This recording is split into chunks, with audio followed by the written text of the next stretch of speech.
मैं विजय लक्ष्मी पाठक अपने चैनल में आप सभी का स्वागत करती हूँ। आज मैं लाई हूँ बहुत सुंदर अवसानी माता का गीत। सुनिए और कमेंट में बताइएगा कैसा लगा। तो आइए सुनते हैं।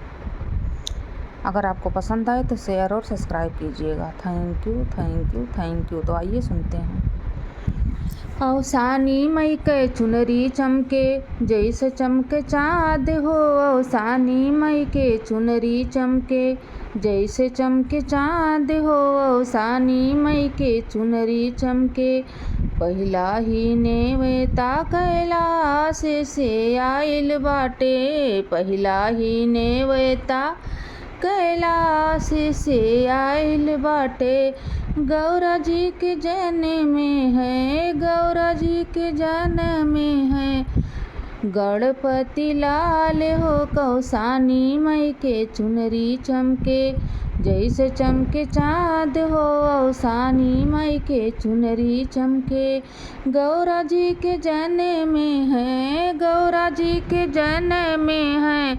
गणपति लाल हो अवसानी मई के चुनरी चमके जैसे चमके चाँद हो। अवसानी मई के चुनरी चमके दूसरा ही नेवता अवधपुर से आइल बाय। दूसरा ही नेवता अवधपुर से आइल बाटे।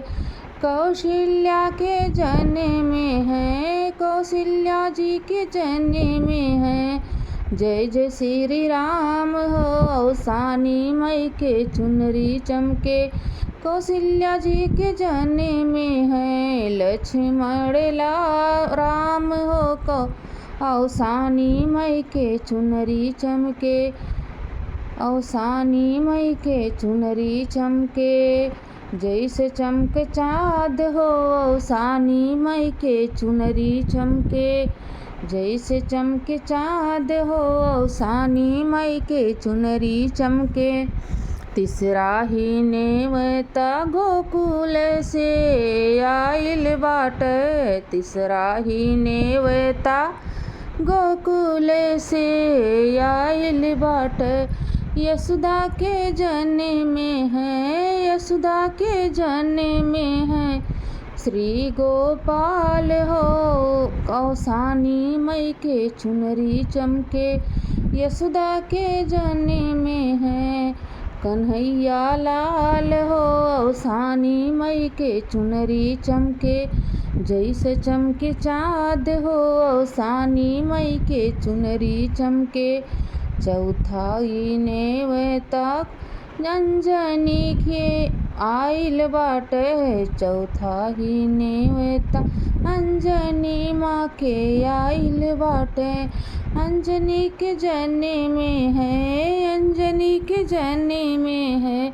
हनुमत लाल हो अवसानी मई के चुनरी चमके चौथा ही नेवता हो, चौथा ही नेवता पंपापुर से आइल बाय।